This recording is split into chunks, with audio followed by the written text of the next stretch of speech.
Morpha et nous poursuivons l'exploration de vos œuvres dans la deuxième partie de cette entrevue. Alors, quelles sont les autres thématiques qui ont surgi du bout de vos pinceaux? Oui, il y a beaucoup de thématiques. Il y a les vibrations spirituelles, parce que vous savez, la personne parfois, elle est confrontée à des situations très délicates. Il faut qu'il décide ou bien il faut qu'il utilise des moyens, parfois légaux ou illégaux. Tout dépend de sa croyance, des moyens qui sont à sa disposition. Bon, c'est-à-dire, pour régner, il faut utiliser des canaux, c'est-à-dire, parfois, il y a des combats non violents. Quand je prends référence à Cheikh Ahmadou Bamba ou bien à Gandhi, eux, ils ont gagné tous leurs combats pacifiquement parce qu'ils développaient le culte de la non-violence, ils encourageaient les gens à travailler, à étudier. Donc ça, c'est très positif. Hein? Mais ça, il faut avoir de la foi au sens large du terme. Et la foi, ça, c'est une lumière qu'on a intérieurement avec une croyance de Dieu. Là, on est très fort. À part la foi, on peut utiliser sa fortune. Il y a des gens qui sont riches, tout ce qu'ils veulent, ils imposent leur fortune pour résoudre le problème. Il y a d'autres gens, ils sont très forts, c'est comme les hommes de tenue, c'est comme les lutteurs. Pour régner, pour avoir leur gloire, ils utilisent la force. Les gens qui font de la boxe, pour être le meilleur boxeur du monde, il faut avoir de la force. Pour être un champion, un roi lutteur, il faut avoir de la force. Bon. Et ça dépend maintenant des orientations. Pour moi, les règnes se basent sur les 3 F. Foi, force, fortune. Ça dépend maintenant du choix de la personne. Est-ce qu'on peut sous-entendre aussi, à partir de ces 3 F, le savoir, le pouvoir et l'avoir? Voilà, c'est ça. Mais la base, ce sont les 3 F. Maintenant, on peut combiner 2, on peut combiner 3, on peut combiner plus. Et vous, vous êtes particulièrement attaché auquel des 3 F? Non, moi, j'ai un pacte avec Dieu. C'est pour cela que je signe Murph. Mon ultimatum recours, c'est la foi. C'est ce qui signifie M-U-R-F. C'est pas un nom que j'ai pris au hasard, mais c'est un sigle. Parce que j'ai pas droit à utiliser autre chose que la foi. Mais tant que j'utilise la foi, Dieu est mon ami et puis il me protège bien. Dans l'un de vos tableaux apparaît un cheval blanc et même un oiseau. Et vous vous expliquez qu'en vérité, ce ne sont pas des choses que vous avez prévues au début de votre création, mais qui ont quand même surgi de nulle part. Comment expliquez-vous cela? Bon, vous savez, tout ce qu'on sort, ça peut être prémédité ou non. Parce que dans notre subconscient, il y a quelque chose qui se passe dedans. Maintenant, en peignant, si tu te dis que je veux réaliser un coucher de soleil ou bien un lever de soleil, quelque chose de romantique, là, vous êtes obligé de respecter les règles de la nature. Un coucher de soleil, il est différent d'un lever de soleil. Donc, ça, on ne peut pas dénaturer. Mais si on est en face d'une toile, on est concentré, maintenant, on veut faire une peinture libre, c'est-à-dire, on communique directement avec cette toile blanche. C'est comme si c'était un procès. Parce que la toile blanche, si on ne la travaille pas bien, c'est comme si on salissait, c'est comme si on gaspillait ou bien on taquinait. Mais si on a une bonne inspiration, hein, une bonne dose d'énergie à l'intérieur, on peut agir délibérément comme un enfant. Mais en agissant, il y a quelque chose de plus fort que nous qui intervient sans qu'on s'en rende compte. C'est comme un enfant qui griffonne. Bon, tu peux penser que lui, il joue, mais il y a quelque chose de plus fort qui guide ses actions. Il m'arrive de peindre comme ça. Je prends le couteau, je mets toutes les couleurs devant moi et je choisis. Maintenant, ce qui me pousse à me limiter uniquement à la couleur noire et blanc, c'est autre chose. Il y a quelque chose qui m'interdit de ne pas toucher le bleu. Maintenant, en agissant, je laisse mon cœur, mon esprit voyager. Et à un moment donné, j'arrête et j'observe. C'est comme si j'avais fait un mélange délibérément. J'arrête et j'observe. Et parfois, il y a un résultat inattendu parce qu'il y a des formes de personnes hybrides. Tu ne peux pas dire que ça, c'est un Africain ou bien c'est un Anglais, il a tel âge. Ce résultat, ça m'intéresse beaucoup parce que je sais que ça, ce sont des décharges naturelles, émotionnelles. Et je fais ça selon ma température. Parfois, c'est comme, j'agissais comme un lion. Je griffonne, j'agis rapidement. Et quand je suis nerveux aussi, c'est comme ça. Quand je suis anxieux, moi, j'ai pas de situation de préférence pour peindre. J'ai beaucoup travaillé en période de Covid. Même si c'est triste à l'intérieur, j'agis. De la Covid, justement, on va en parler. Mais pour rester avec le cheval blanc, il se trouve que c'est votre animal de prédilection. C'est un peu mystérieux, non? Non, ça, bon, c'est des cadeaux. C'est des cadeaux qui arrivent. Parce que en travaillant, on est isolé. Moi, quand je travaille, je suis toujours seul.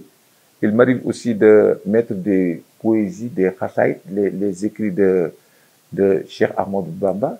Mais ces écrits aussi ont de fortes significations pour quelqu'un qui croit. Donc, en écoutant ces poèmes, ça me donne beaucoup d'énergie. Parfois, je suis excité. Parfois même, je peins en pleurant. C'est pour ça que je ne veux pas travailler avec d'autres personnes dans mon environnement. Non, non. Je veux être seul dans un espace où je m'exprime librement. Maintenant, après cette décharge émotionnelle, je regarde, mais c'est comme si on me donnait des cadeaux. On me dit, regarde, voici ton animal préféré, voici le cheval blanc. Regarde. Parce que l'oiseau même qui apparaît, c'est comme si quelque chose me disait que sois patient. Maintenant, avec la Covid, il n'y a plus de vol, il n'y a plus de voyage. Personne ne peut voyager. Mais cet oiseau qui est là, position statique, dans quelques moments, il va ouvrir ses ailes et tu ne vas plus voir cet oiseau dans la toile. Alors même que l'oiseau, lui, ne connaît pas de frontières. Il n'est pas confiné du tout, lui. Il n'y a pas de frontières, mais aussi c'est des messages divins. Tu sais, dans la nature, tout mouvement, toute tâche a une signification. C'est-à-dire, nous, on se limite. Quand on voit un fruit pastèque, on dit voilà, ça c'est la verdure. Mais c'est pas la verdure. Quand tu vois une couleur verte, si tu veux manger la pastèque, qu'est-ce que tu vois? Une couleur rouge. Tu vois, la pastèque, elle est verte. Mais en réalité, c'est pas le vert qui est dedans. Quand tu découpes pour manger, qu'est-ce que tu as à l'intérieur? Mais c'est le rouge. Mais c'est le rouge que tu as. Tu peux interpréter ça autrement. Tu peux dire que ça, c'est la couleur du sang, c'est la bravoure. Mais en résumé, tu apprends même que tout ce qu'on t'apprend académiquement sur les cours d'art, c'est tout juste une bonne observation de la nature. Parce que le rouge, son complément, c'est le vert. Donc, tout ce qu'on t'apprend comme ça, les images que tu vois, même les designs que tu vois, c'est copié sur la nature. Donc, quand on est bien attaché à la nature, on est attentif, Dieu nous donne les codes. Mais comment les décoder? Ça, c'est le rôle de l'artiste. Comment les décoder? Quand tu vois un feuillage qui bouge, il y a un langage. Mais qui sont les personnes initiées pour décoder ça? Tu vois des tâches, un point. Mais le point, quand tu continues ton mouvement et tu reviens sur le point de départ, tu as une forme déjà. Mais si tu mets un point seulement, c'est un point. Mais quand tu ne t'arrêtes pas, tu continues, tu as une forme. Mais cette forme, quand tu continues en tremblant, tu as une ligne brisée ou bien des lignes archées. Donc, tout dépend de ce que tu ressens et comment tu transmets ça.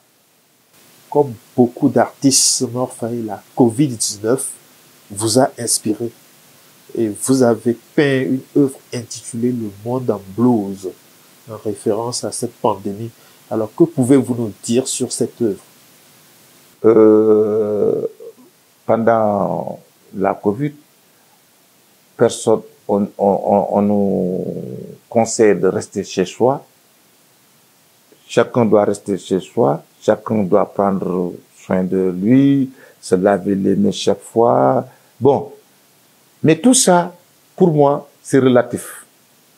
Les gens étaient inquiets, anxieux, parfois même découragés, peureux, parce que il n'y avait pas de solution. Il n'y avait pas de solution. Moi, les conditions qu'on me disait que il faut se laver les mains, tout ça, il y avait une grande mortalité en Suède. Alors que eux, sans Covid, c'est leur vécu quotidien. Quand tu rentres dans ton appartement, le premier réflexe, tu enlèves tes chaussures, tu enlèves ton manteau ou bien ton survêtement, tu pars te laver les mains. Ça, avant la Covid, même les élèves, ils font ça à l'école. Moi, c'est ce que j'ai appris là-bas. Et ça, c'est le commun des mortels. Et nous, on a attendu la pandémie pour prendre ça comme mesure barrière ou bien mesure de protection. Alors que eux, c'est pour ça qu'eux, ils n'ont pas suivi ça. Même en période de Covid, ils sortaient parce que ce qu'on dit comme mesure de barrière, c'est leur vécu quotidien. Donc, il faut analyser les trucs dans différents angles. La Covid, c'est vrai qu'il y a beaucoup de personnes qui sont mortes. Il y a des emplois perdus. Mais ça a permis aussi de revoir le comportement et la situation dans différents angles et à des niveaux micro et macro. Parce que il y a des couples qui ne se voyaient que pour quelques heures. Maintenant, avec la Covid, on ne pouvait pas sortir. On était obligé de rester plus longtemps avec nos femmes. Il y avait des gens qui gaspillaient beaucoup. Maintenant, avec la Covid, quand on ne travaille pas, on a une nouvelle vision. Donc, globalement, c'est une introspection mondiale. C'est pas négatif à 100%. Parce qu'avec Covid ou sans Covid, on va mourir. Mais ça nous a permis de nous poser des questions et de mieux nous organiser pour l'avenir. Donc, c'est cette situation que j'ai voulu matérialiser dans cette toile. Les vibrations spirituelles, dites-nous-en. Bon, spirituelle vibration, c'est quand on est dans une situation métaphysique.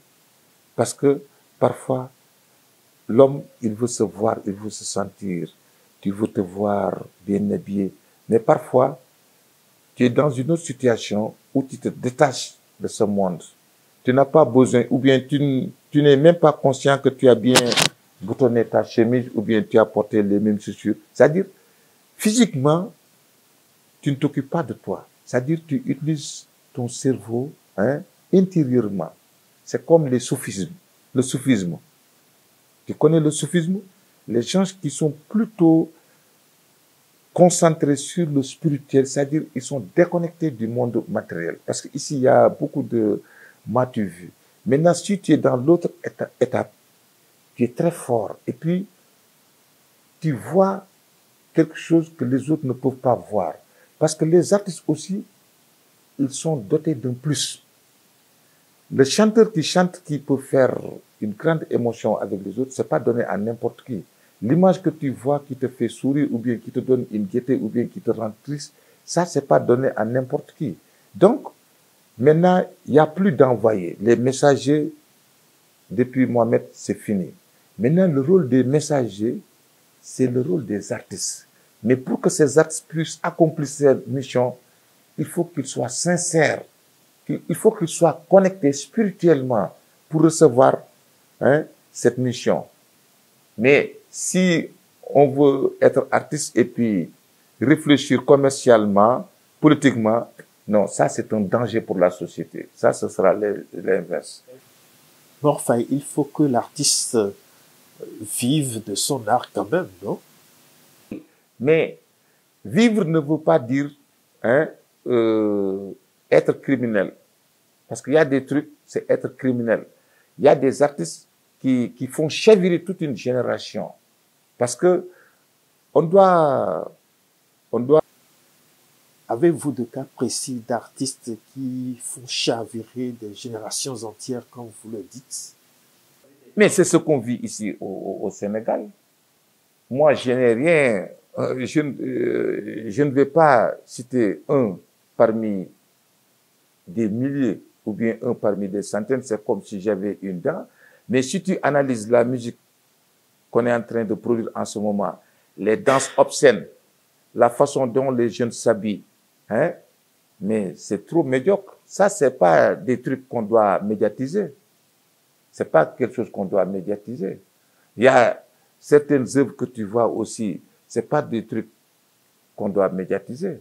Quand on montre quelque chose à la télé ou bien on montre aux générations, ça doit leur permettre de leur donner goût à ce qu'on leur montre. On doit cultiver le goût dans tous les domaines. C'est pas pour rien que Sadio Mané est adulé, ou bien tant d'autres. Mais si tu montres des gens ce qu'ils montrent, même à leur niveau, ça les dérange eux-mêmes. C'est malhonnête. Mais le vautour, c'est un oiseau. Mais tant qu'il n'y a pas de cadavre, lui, il ne peut pas se régaler. Donc, ce rôle-là, c'est négatif. Mais c'est le ministère de la Culture qui doit avoir ses prérogatives pour censurer et parfois même emprisonner certains soi-disant artistes. Parce que c'est de l'insulte. Il faut assainir.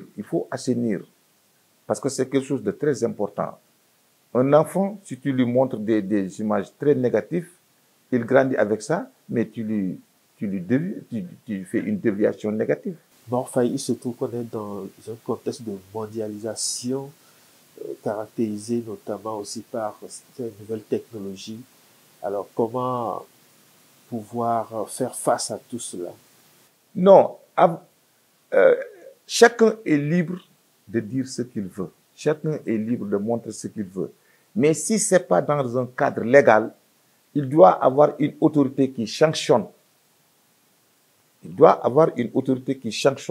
C'est-à-dire, il y a certains clips, pour une première fois que ça passe à la télé, on doit censurer ce clip et puis on doit donner un avertissement au producteur de ce clip. Mais si on donne promotion à ces vulgarités, ces œuvres de bas niveau, mais ça freine la créativité et puis ça amène la paresse. Très bien, on espère que ceux qui ont la charge du pays vous entendent et agiront conséquemment. On constate globalement que dans vos créations, il y a des foules et des foules composites, pour être plus précis. Comment comprendre cela?